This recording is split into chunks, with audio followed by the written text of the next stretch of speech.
আসন্ন ঈদুল ফিতরকে কেন্দ্র করে জমে উঠেছে বিভিন্ন শপিং মল ও বিপণী বিতানে পণ্য বিক্রির কার্যক্রম। দেশীয়র পাশাপাশি বিক্রি হচ্ছে বিভিন্ন নামি দামি বিদেশি ব্র্যান্ডের পণ্য সামগ্রী। রোববার দুপুরে এসব পণ্য আমদানির উৎস যাচাইয়ে রাজধানীর যমুনা ফিউচার পার্ক শপিং মলে অভিযানে ভোক্তা অধিকার সংরক্ষণ অধিদপ্তর। এ সময় লাগেজ পার্টি ও অন্যান্য মাধ্যমে পণ্য মজুদের সন্ধান পায় আভিযানিক দল।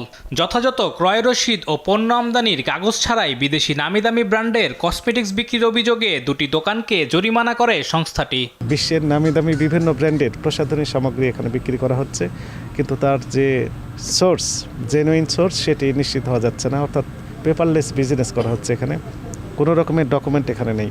কার কাছ থেকে ক্রয় করেছেন, কী রেটে ক্রয় করেছেন, দু একটি ক্যাশ মেমো দেখালেও সেখানে লেখা আছে ঠিকানা ঢাকা, বাংলাদেশ। ভোক্তা অধিকারের উপস্থিতি টের পেয়ে আশপাশের বেশ কয়েকটি দোকান বন্ধ করে পালিয়ে যান ব্যবসায়ীরা।